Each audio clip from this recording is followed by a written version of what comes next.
Tu m'écoutes, Bernadette?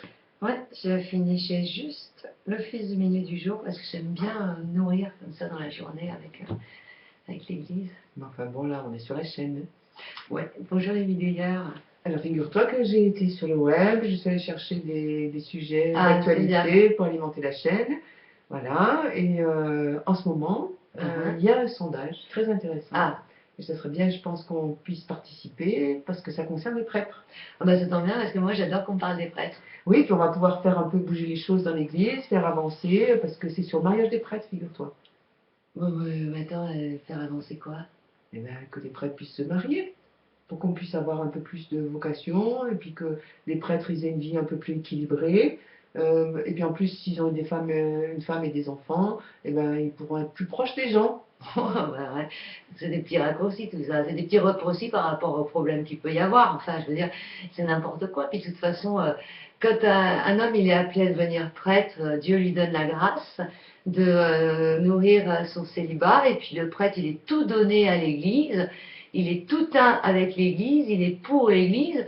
Hein, si maintenant il fallait se dire que le prêtre qui est célibataire, il n'est pas bien, il n'est pas épanoui, enfin je veux dire, c'est vraiment, c'est pas sympa pour les prêtres, hein, parce que c'est pas parce qu'ils sont célibataires, c'est pas une maladie, hein. Enfin, Bernadette, toi, tu as des grandes idées qui montent jusqu'au ciel. Bah ouais. Oui, puis tu ferais mieux d'avoir un peu les pieds sur terre et de regarder ce qui se passe autour de toi. Tu n'as pas vu tous ces scandales?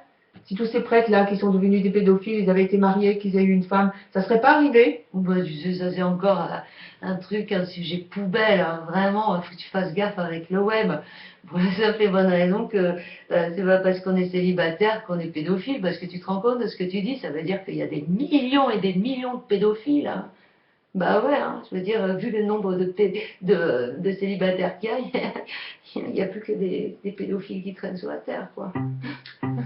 Enfin voilà, Bernadette, tu es la dernière arrivée, tout va bien dans l'église, ton regard est tout neuf. Figure-toi que moi, ça fait 50 ans que je trime dans la vie paroissiale. 50 ans pour sauver l'église.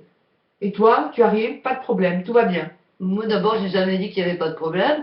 Et puis ensuite, je veux dire, bon, bah, peut-être que j'ai un regard tout neuf sur les choses. Mais finalement, c'est peut-être une bonne chose aussi, parce que moi, si j'avais ton regard, eh ben, je partirais en courant, ça c'est évident. Et puis en plus, je veux dire, Françoise, d'abord, c'est pas toi qui vas sauver l'Église, puis heureusement, parce que si c'était toi qui sauvais l'Église, elle serait à ton image. Et puis moi, une Église à ton image, ça m'intéresse pas. Et puis en plus, je veux dire une chose, hein, sur le sujet là du célibat des prêtres, un sondage auquel je participerai pas. Eh ben, il y a une bonne raison, c'est que, tiens, regarde, je vais te donner une image pour que tu comprennes, Françoise. C'est qu'en fait, tu es mariée, toi. Oui. Ben voilà. Alors imagine que ton mari prend une maîtresse. Oh bah non. Ah ben, imagine que ton mari prend une maîtresse. Ah bah quand même. Eh Une ben, mariée, elle est catholique. eh oui. Ben oui, voilà. Eh ben, si ton mari a une maîtresse, il y en a bien une des deux entre toi et elle qui sera malheureuse. Et ben pour le prêtre, c'est pareil, tu comprends? En fait, le prêtre, il peut pas servir deux églises en même temps.